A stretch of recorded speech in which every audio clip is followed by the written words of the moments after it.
Now, turning to our program, please welcome Carol Alexander Barnes, Managing Partner at KCB Buildings, LLC, to introduce our speaker. Carol?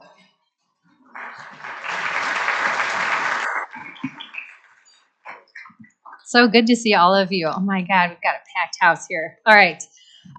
So before we begin, I'd like to share something that's really sweet and totally amazing. It's a welcome video from my grandmother, Joan Robertson. Last week after Rotary, one of our Rotarians, Will Ruck, made his annual pilgrimage up to Whitefish Bay to see my grandma. He grew up with our family and has remained close friends with my mom, Annette Robertson.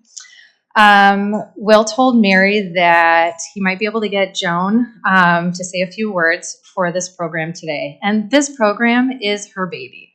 She does this every year. So that's why it's really important that, oh, there she is, that she wanted to make a little intro video for this year. So during his visit, he pulled out his phone and here's what happened.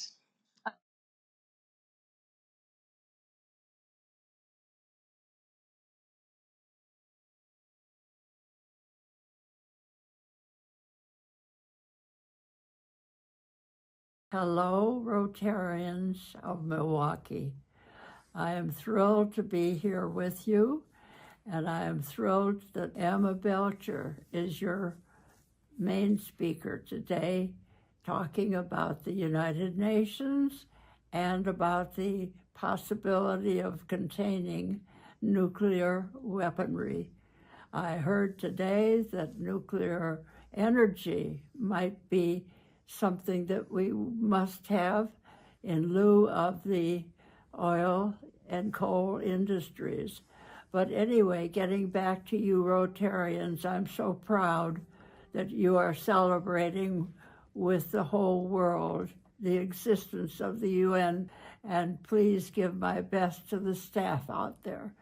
Joe Cirincione, who's a dear old friend, and I do mean old. It goes back many, many years with Ploughshares, when Ploughshares first came into our lives. And we bless it and hope that it will produce some wonderful results. But thank you for having me here today. I wish I were there with you, but this is the next best thing, thanks to Annette and Will Ruck. Thanks, Grandma. That was really sweet. Okay, now I'm honored to introduce today's speaker. Dr. Emma Belcher is a world-renowned expert on nuclear weapons policy and the president of Ploughshares, the largest foundation singularly focused on reducing the threat of nuclear weapons. Dr. Belcher is an authority on the threat of nuclear weapons and the nuances of nuclear weapons policy. Although she spent the last 13 years working for foundations, her experience extends beyond philanthropy.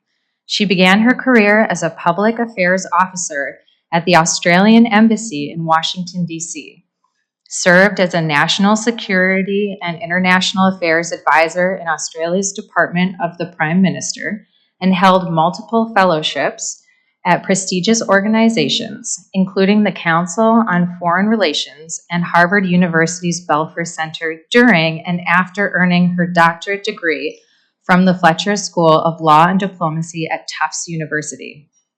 Today, she will talk U.S. foreign policy as it relates to nuclear weapons and the importance of intersectionality and inclusion in advocating for peace. So please welcome Dr. Emma Belcher.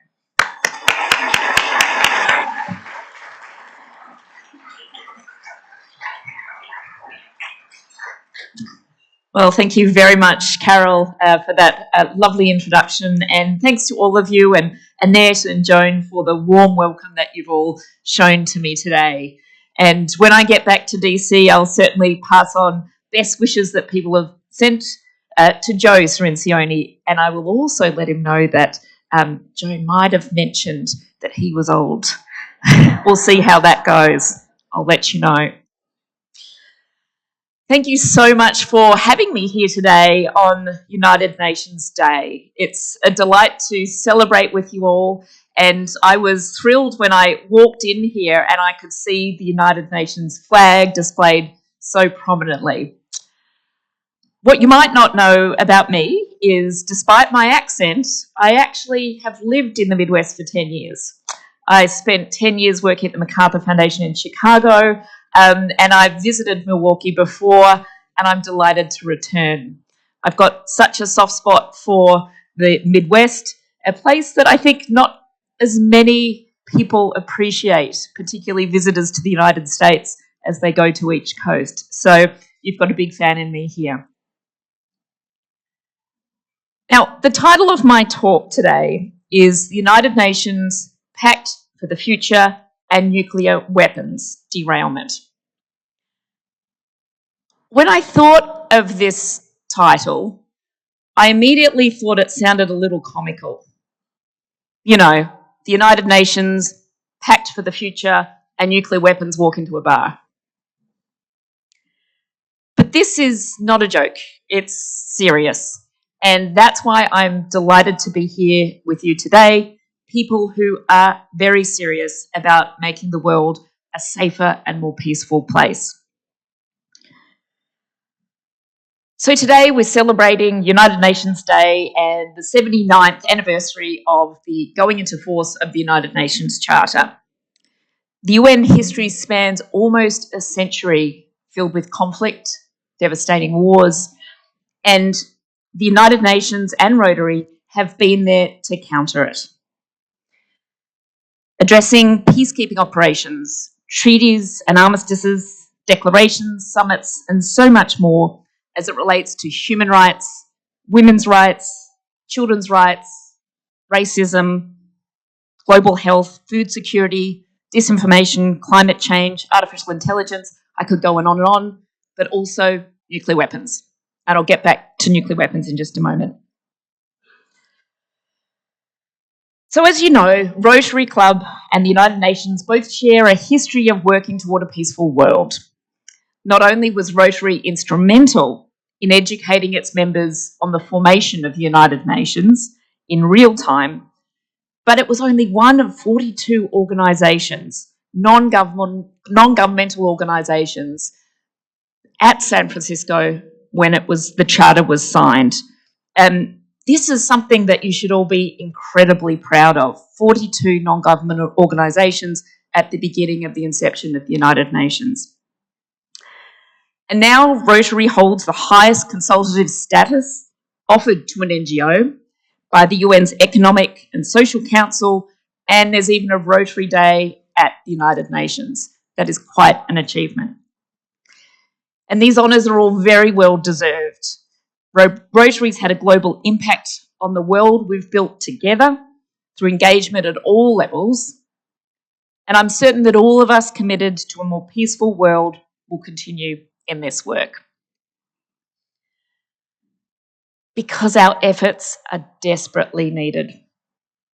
The world is in trouble, we're struggling, and we're challenged.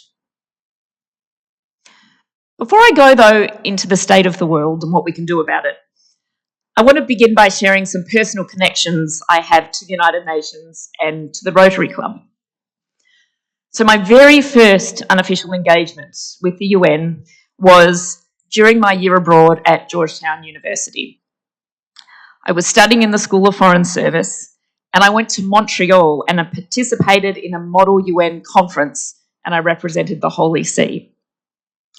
Later that year, I staffed the Georgetown High School Model UN, NAMAN, and was the secretary of the South Africa group.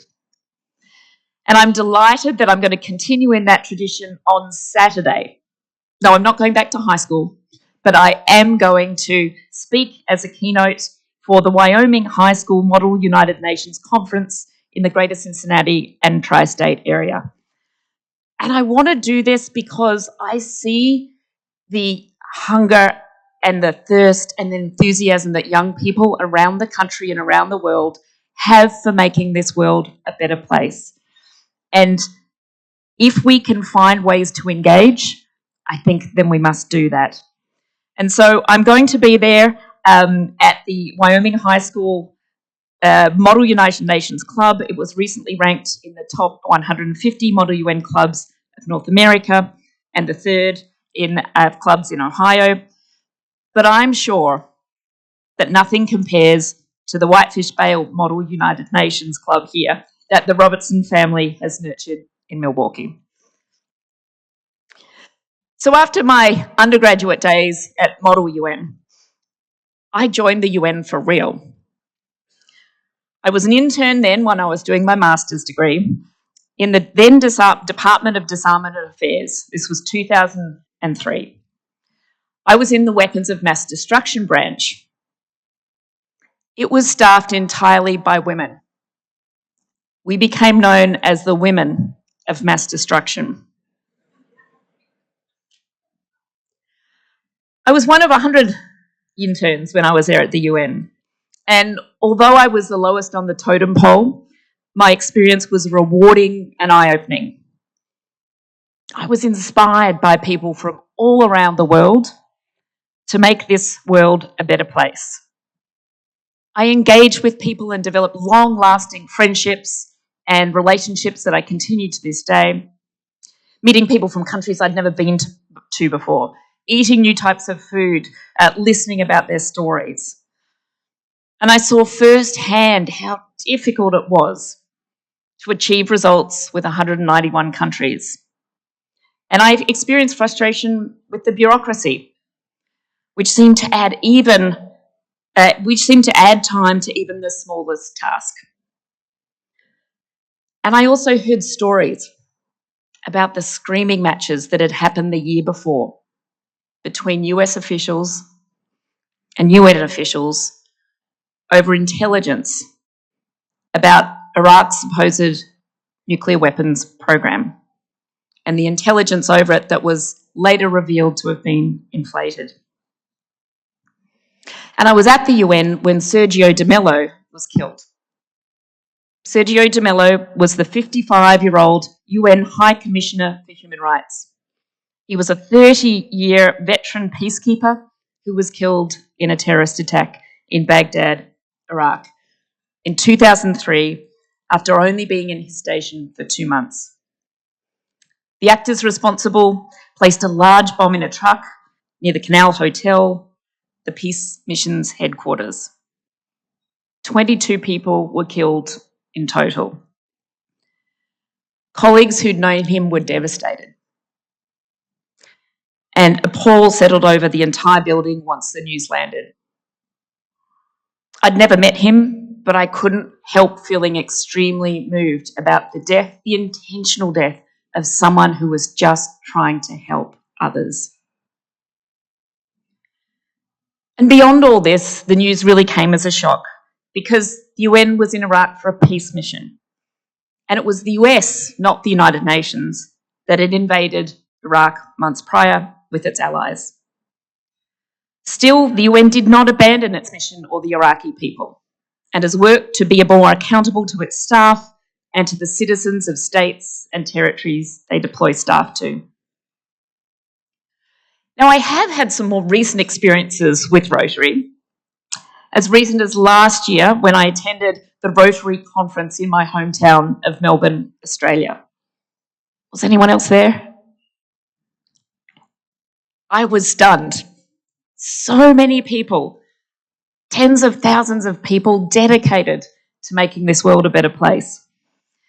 And it struck me how powerful and essential the Rotary network is. But of course, you already know that. When I was there, I spoke in the Peace Park about nuclear weapons. I spoke about when I first learned about the weapons and the macabre logic of mutually assured destruction. That on the one hand was mortifying, and on the other hand, a twisted logic of threatening to annihilate the other, and in doing so, keeping the peace.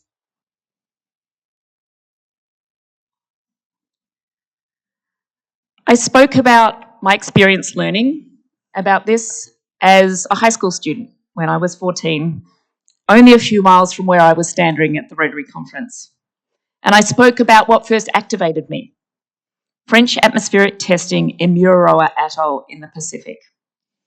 And I remember at that stage, I led a group of us at our high school protesting the French government. We protested to our teachers, but we were mortified that the French could think about unloading this weapon in the atmosphere and all the devastation it would wreak on the environment and the impacts on the people living in the Pacific. And then I connected these experiences from my childhood to the place we're in today, which is embarking on a new nuclear arms race, undoing all of the good work that we collectively managed to do at the height of the Cold War and in its aftermath. Some dedicated Rotarians there were trying to get Rotary to adopt the issue of nuclear weapons, which is something I wholeheartedly endorse. I'd be happy to talk with more of you who may be interested in this later. I share all of this with you because I can't pass down the opportunity to connect this talk here in Milwaukee to the talk I gave on the other side of the world just a year ago. But back to the United Nations. Just last month, I was in New York for the United Nations' first ever Summit of the Future. Secretary General Antonio Guterres first alluded to this event in his 2021 report titled Our Common Agenda. The goal of this document, and by extension, last month's summit and the product, which I'll come to in a minute, was to outline the risks that have risen since the Sustainable Development Goals were created in 2015. This highly anticipated event included action days for government and non-governmental participants to discuss a wide range of issues that impact the present and future security of world citizens. The primary goal of this summit was for members of the UN to adopt the Pact for the Future, a document that commits to working together as a global community to enact bold new solutions to ensure a safer, more peaceful, just, equal, inclusive, sustainable, and prosperous future. It sounds very much like something that Rotary would endorse. And this language is verbatim what the United Nations used to define this pact. And I encourage you all to learn more about it at the website summitofthefutureun.org. So the pact was adopted, but it nearly wasn't. The 11th hour, members of the Russian delegation held the pact hostage. This document, which was a commitment of states to chart a course for global cooperation in the coming decades, very nearly ended in failure. The Pact for the Future, a roadmap for sustainable development financing, international peace and security, science, technology and digital cooperation, youth, future generations, and transforming global governance was held hostage over nuclear disarmament language. I'm curious if this surprises any of you, because unfortunately for me and my colleagues who work on these issues day in and day out, it didn't.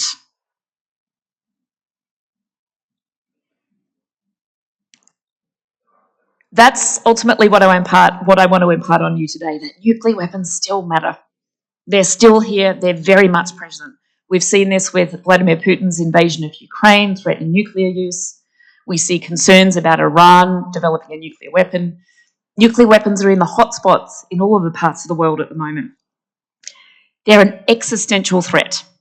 As long as they are sought and used, even directly or indirectly by threatening them, we can never truly exist securely or in peace. And then near derailment of the Pact for the Future demonstrates how nuclear weapons continue to shape international relations, even as other urgent priorities demand our collective attention and resources. We are living within what a lot of people are calling a polycrisis, which is the convergence of multiple crises all at once, in geopolitics, in economics, and in the environment. And each of these crises combine in a way that amplify and feed off each other, making the whole situation that much worse. a polycrisis. Multiple wars are waging across the globe, and nuclear weapons are being used as threats to protect certain states' interests. Treaties are being ignored, dropped, or left to expire without anything in their wake. We're seeing rising authoritarianism around the world, the spread of mis and disinformation, unrestrained artificial intelligence, climate change, pandemics, and other crises that are fueling anger and violence. And the tension over all of this is being felt within the United Nations as well. Member states are calling for the reform of the UN's strongest arm, the Security Council, with the goal of making it a truer reflection of the world as we know it today, one that recognises the shifts in power, one that is inclusive, one that allows for people to have participation and decision-making over what is shaping the world today. Because right now, its makeup is wildly imbalanced. We have 5 permanent members. I'm sure you know all of this, but the United States, the United Kingdom, France, China, and Russia, and 10 non-permanent members who rotate every 2 years. But it's no coincidence that the 5 permanent members are the recognised nuclear states in the Nuclear Non-Proliferation Treaty. With its current structure, the Security Council gives these 5 states, each of which possess nuclear weapons, a disproportionate amount of power to decide the path forward for our world and to resolve and initiate matters of conflict and peace. The Security Council no longer reflects the power dynamics in the world, and it needs to be much more representative. And when I was at the Summit for the Future, this was one of the agenda items.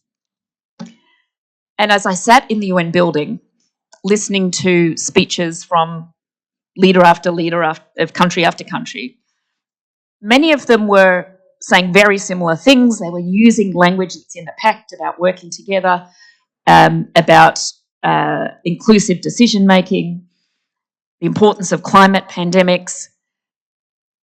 And the president of Finland got up and commanded my attention because he said, "We know there are people outside of the UN who want to throw rocks at this pact."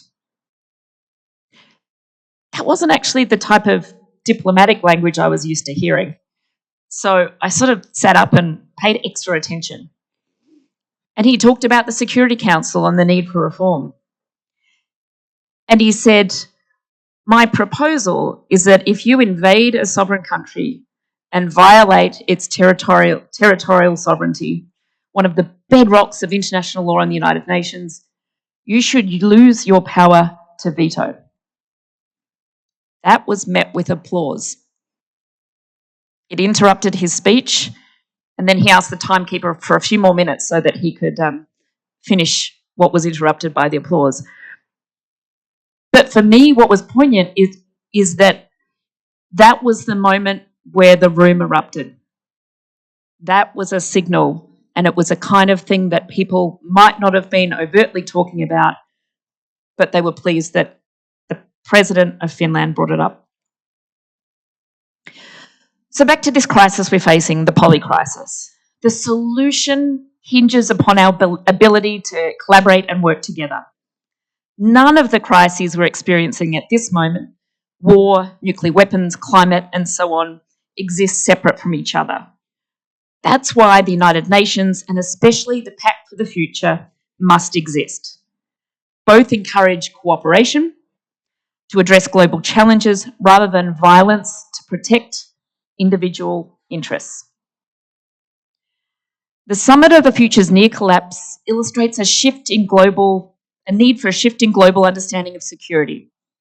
Human and planetary security are not just connected, they're fundamentally intertwined. Security must be redefined to focus more on more than just national security. While such a change might seem impossible, we've got a moral obligation to try, all of us. And when I think about the power of nuclear weapons, not just their devastating power, but what they represent, and if just one detonation or a small exchange, let alone a massive nuclear war, happened, we would find that all of those other things that we are working so hard for, sustainable development, progress on climate change, equality around the globe, all of that would be derailed as we're thrown into a completely different environment full of chaos. And so what I find that I'm trying to do now is get out into more places where issues of global governance are being discussed, like Rotary, like other organisations around the globe, to remind people of the importance of nuclear weapons and solving this problem once for all, so we can then get on with doing all of the other good that needs to be done in this world. So how do we do this? How do we succeed? We do this by working together, communicating with each other, and negotiating good faith so we can build trust. And this is going to be my message to the hundreds of high school students I address at the Model UN on Saturday. And as I mentioned earlier, the Rotary Club has a long history of successfully nudging the world toward peace. With the crises we're facing now, I highly encourage you all to build on this legacy. We're at a crossroads, and you have the opportunity to help steer us in the right direction. That's the end of my prepared remarks, but I would be more than happy to answer any questions about anything in my speech or anything about nuclear weapons that you'd like to ask. Thank you.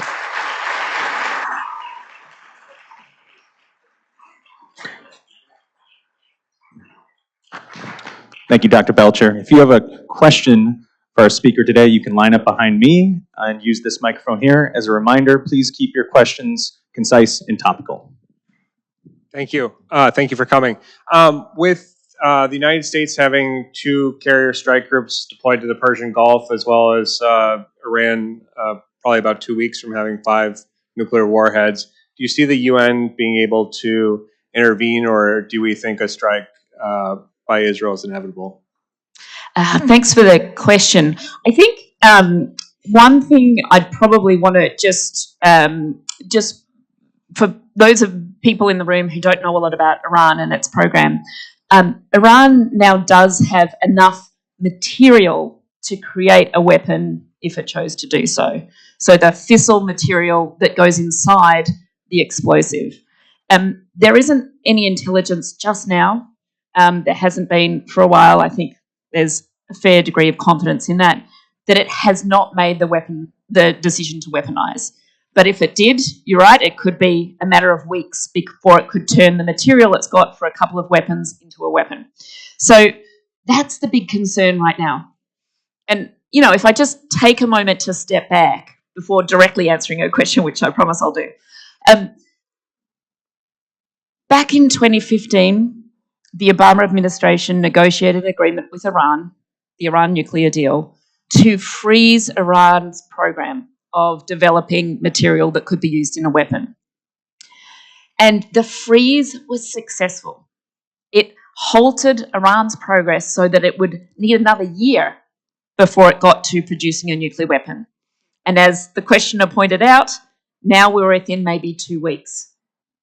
And that's because President Trump withdrew from the agreement when he took office and tried a policy of maximum pressure, which was applying more and more sanctions, and reneged on the United States part of the agreement. Now, interestingly, Iran actually kept its part of the agreement for a year after the US withdrew, which was quite stunning. But then it started to build up again, unsurprisingly, I would argue. So now we're in this position, and the Biden administration had several attempts to try to renegotiate a deal, bring Iran back in, and that failed. So we're in this position now where it's making people very nervous. It's making Israel nervous. And the problem, though, with being nervous is that you can often take action that is highly counterproductive. So there's been a lot of talk about striking Iran. And, you know, this is so complicated because it's in the midst of a war in the region that is not about nuclear weapons, but nuclear weapons are a factor. Right? Israel possesses nuclear weapons. They don't actively acknowledge that, but they are known to have several hundred. Iran potentially could create a weapon fairly easily. And then if Iran did that, you worry about Saudi Arabia and Egypt. And then all of a sudden you've got proliferation in the Middle East. But it's complicated because of that tension and because Israel wants to strike back against Iran for its recent attacks. So the problem with Israel bombing Iran's nuclear facilities is that, yes, it would set back the program, but maybe a year. It would drive everything underground. Iran would likely throw the IAEA inspectors out, and we would have no insider intelligence into what's going on in the ground. And when I think back to 1981, when Israel struck a site in Iraq, what's Iraq, reactor, at the time Saddam Hussein had a nuclear weapons program, but it was really disorganised and not resourced very well. And when the facility was struck, he decided that Iraq absolutely needed nuclear weapons, and that drove the program underground, a whole lot more money put into it. So my fear is that if Israel attacks Iran, it'll set back the program, but it won't set back their knowledge. You can't bomb away people's knowledge on how to create these weapons. And they'll probably make the decision to get a nuclear weapon. And then we'll be in a world where Iran and Israel in the region have nuclear weapons, and we might see more proliferation. So I think Netanyahu has promised Biden that he won't strike before the election. I hope he never strikes, because it's really not the most productive way to solve this problem. The most productive way is to take the new Iranian leaders' offer of negotiation and bring back a deal that takes us further away from the precipice. And I think we can only do that through diplomacy. Thank you for your presentation. My concern is that it appears that one of the biggest problems for the United Nations being able to do their job is actually our government. When we ignore and we kind of really criticize decisions by the International Court, when we are the only veto when the entire world stands against a genocide, for example, it seems to me that what we are doing is we are trying to impose laws of the United Nations when it suits us, and we want to ignore them when it doesn't. So what you're seeing is it's okay, and I think, you know, I'm seeing in some of your language almost an agreement that the global north, well, it's okay for white people to have nuclear power, but God forbid brown people or black people have nuclear power, because, you know, they're just not capable of doing anything. And even your remark regarding Israel is not wanting to attack Iran because Iran struck first. Israel has assassinated numerous people in a sovereign country. So the question is, do you really think that we can really reform the United Nations when the country that has veto power uses a form of might makes right, which is our country? So I'd love to chat with you about a bit later at the end, because I'm not sure if I think we're on the same page, and I'm not sure if you think we are. So let's have a chat. I think it's highly problematic, what I would call US exceptionalism, which is using the laws that exist when it suits and not when it doesn't. I do think there's a high amount of racism that we've seen over the last few decades when it comes to nuclear weapons, including countries thinking that some countries aren't smart enough to be able to produce nuclear weapons. There are interesting examples, I think, where the United States didn't really believe that Iraq would be capable of developing nuclear weapons, or Iran would be capable of developing nuclear weapons. And I think that there's probably some evidence that that was based on certain racist assumptions. So I do think that element is there. I think it's going to be really hard to think about reform, but I think this is where we need a lot of countries from around the world to stand up and demand it. You're right that when you have countries, and Russia as well, violating norms that are held and agreed upon, we can't have countries that aren't committed to doing what is right and doing it in the right way, monopolising power, and that's what we have now. So I do think that it takes a whole lot more voices, a whole lot more countries, and people in the room here to stand up for what's important. And I have no silver bullet for how to do it. Really difficult, but I see rising power shifts in the world, and I think people who aren't paying attention are going to be surprised. I think it's coming.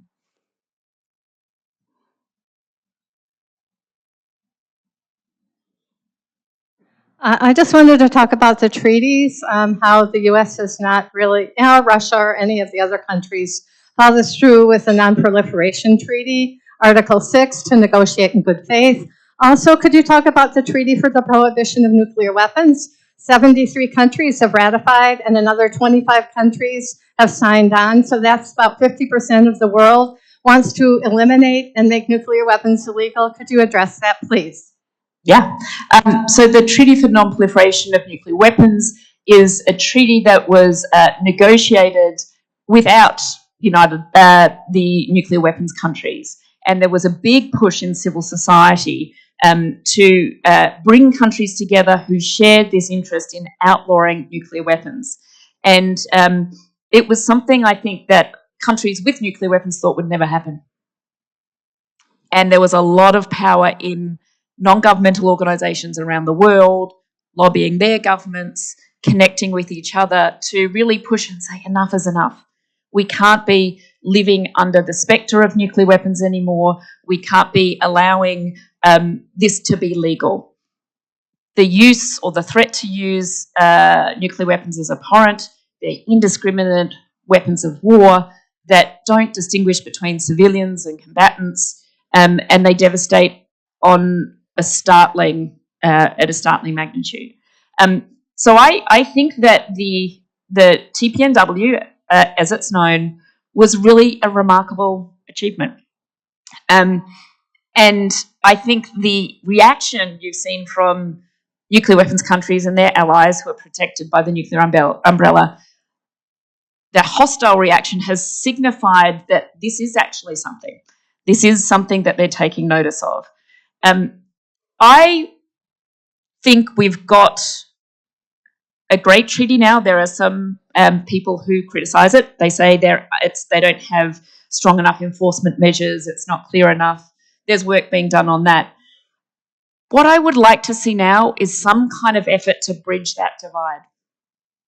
Some effort to say, okay, we have TPNW countries here, we have nuclear weapons countries here. Is there a way we can start to talk a bit more and figure out a path forward? Because I think by not including those that we're hoping to persuade, we don't stand such a good chance for bringing about change. So that is what I would encourage as a next step, because I think the countries that have developed this treaty have shown that there's a critical mass and a critical will behind it. So that's what I would encourage to keep moving. Hi, my name is Steve Watrous. I'm the president of the local chapter of the United Nations Association.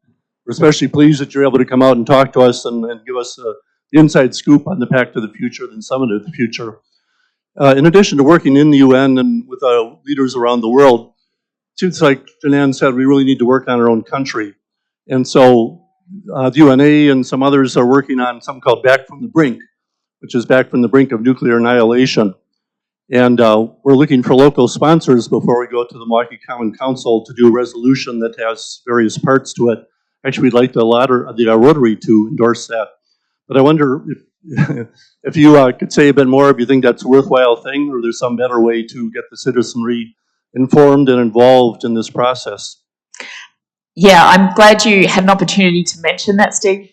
I think that whenever we can get citizens involved in understanding the threat and into making their threat, their understanding of that and their demands for change heard, it's really, really important. It's hard work. I know that for lots of people who try to advocate and to make their voices heard, sometimes it feels difficult and challenging and that you're yelling into the wind. But I think the more people do it and the more we wake up decision makers to what's going on right now and that people care about it, the better off we are. So I would highly encourage those efforts. And we've just, at Ploughshares, we've done a project that looks at narrative and messaging. And right now, I think those of us who are for eliminating nuclear weapons and reducing the threat in the meantime and eventually eliminating, we're losing the narrative. We're losing the story wars. Right now in Washington, D.C. and the country writ large, the narrative, dominant narrative is that more and more weapons are needed to keep us safe. And we see this particularly on Capitol Hill, thinking about the China threat and the rise of China, and people calling for the United States needs to have as many nuclear weapons as Russia and China combined. The projections that China is going from several hundred nuclear weapons to maybe 1,500 by 2030, that's real. But the response to it, I think, is foolish. It's a knee-jerk emotional response. We need to be smarter about how we address the security threats. And so we've done this narrative work. We thought, how do we push back against this narrative? How do we wake people up that more and more weapons do not keep us safe? So we did some surveys and we did some focus groups about what messages are getting through to people.